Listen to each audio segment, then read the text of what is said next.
ಮಾವಿನಕಾಯಿ ಸೀಸನಲ್ಲಿ ಬಾಯಿ ಚಪ್ಪರಿಸಿ ತಿನ್ನೋ ಥರದ ಒಂದು ರುಚಿಕರ ರೆಸಿಪಿ ಇವತ್ತಿನ ಈ ವಿಡಿಯೋನಲ್ಲಿ. ಮಾವಿನಕಾಯಿ ಬಳಸಿ ಮಾಡಿರುವಂಥದ್ದು ಅನ್ನದ ಜೊತೆ ಅಥವಾ ಬೇರೆ ಯಾವುದ್ರ ಜೊತೆನೇ ಆಗಲಿ ಬಹಳ ಅಂದರೆ ಬಹಳ ರುಚಿಯಾಗಿರುತ್ತೆ. ಮತ್ತು 5 ನಿಮಿಷನೂ ಬೇಕಾಗೋದಿಲ್ಲ. ನೋಡಿ ಎಷ್ಟು ಮೆತ್ತಗೆ ಬೆಂದುಬಿಟ್ಟಿದೆ. ಇವಾಗ ಇದಕ್ಕೆ ನಾವು ರುಚಿಗೆ ತಕ್ಕ ಹಾಗೆ ಬೆಲ್ಲನ ಹಾಕಬೇಕು.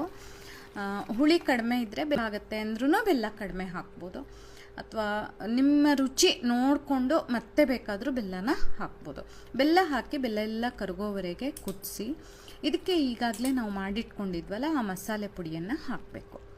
ನಾನು ಆಗಲೇ ಹೇಳಿದಂಗೆ ನೀವು ಒಣಮೆಣಸಿನ್ಕಾಯಿ ಹುರಿಯೋದಕ್ಕೆ ಇಷ್ಟ ಇಲ್ಲ ಅಂದರೆ ಈ ಸಮಯದಲ್ಲಿ ಅಚ್ಚ ಖಾರದ ಪುಡಿಯನ್ನು ಹಾಕಿ ಮೆಂತ್ಯ, ಜೀರಿಗೆ, ಸಾಸಿವೆ ಮಾತ್ರ ಹುರಿದು ಒಂದು ಕುಟ್ಟಾಣಿ ಅಲ್ಲ ಅಥವಾ ಬೇರೆ ಯಾವುದ್ರಲ್ಲ ಪುಡಿ ಮಾಡಿನೂ ಹಾಕ್ಕೊಳ್ಬೋದು. ಮಿಕ್ಸಿ ಇಲ್ಲದೆ ಸಹ ಈ ಅಡುಗೆನ ಮಾಡ್ಬೋದು, ಆಯಿತಾ. ಆಮೇಲೆ ನೋಡಿ ಹಾಕಿ ಒಂದು 2 ನಿಮಿಷ ಚೆನ್ನಾಗಿ ಅದು ಸ್ವಲ್ಪ ಸಿಡಿಯೋ ಥರ ಆಗುತ್ತೆ.